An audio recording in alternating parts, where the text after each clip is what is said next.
خالد چشتن تعالی په سپېڅلې نامه سلامونه وخت مو په خیر د عروج څېړنیزې او خپرندویې ادارې لخوا دې مهال خبري څانګې ته ښه راغلاست.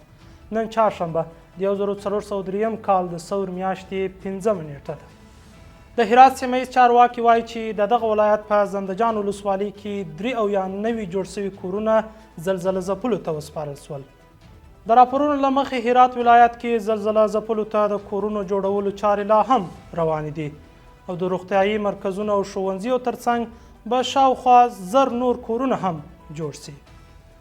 کابل ته د مالیزیایي لومړی وزیر د استازي ډاکټر شازلینا په مشرۍ راغلي پلاوي د ریاست الوزرا له سیاسي مرستیال مولوي عبدالکبیر سره په لیدنې کې ویلي چې کابل ته یې د راتګ موخه له اسلامي امارت سره د اړیکو لا پراختیا ده. دې لیدنې کې د مالیزیا د لومړي وزیر استازي ویلي هیواد یې له اسلامي امارت سره په بیلابیلو برخو کې همکاریو ته چمتو دی.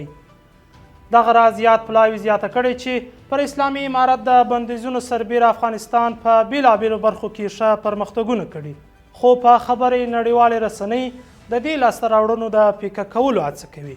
ورته مهال دې لیدنې کې مولوي عبدالکبیر مالیزیایي پانګوالو ته په هیواد کې د پانګونې بلنه ورکړې او زیاته کړې ده چې اسلامي امارت په اقتصادي او سیاسي برخو کې ډېرې لاسته راوړنې لري او د سیمې په ګډون نړۍ له افغانستان څخه هیڅ راز اندېښنه ونه لري.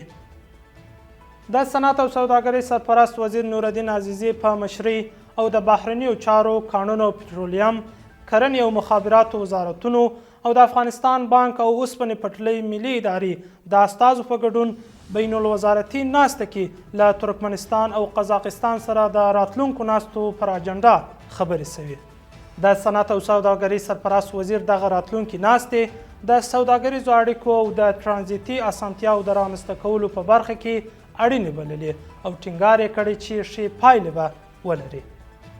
او په پای کې د امریکا بهرنیو چارو وزارت وایي غزې ته باید په بیړنۍ توګه مرستې ورسیږي. د امریکا بهرنیو چارو وزارت پر خپل ایکس لیکلي د غزې تړانګې 100% اوسیدونکي د خوړو له شدید ناورین سره مخ دي او په هر حال کې باید مرستې ورسیږي. له عملتیا مو مننه. تر بیا ښه وخت او ښې چارې.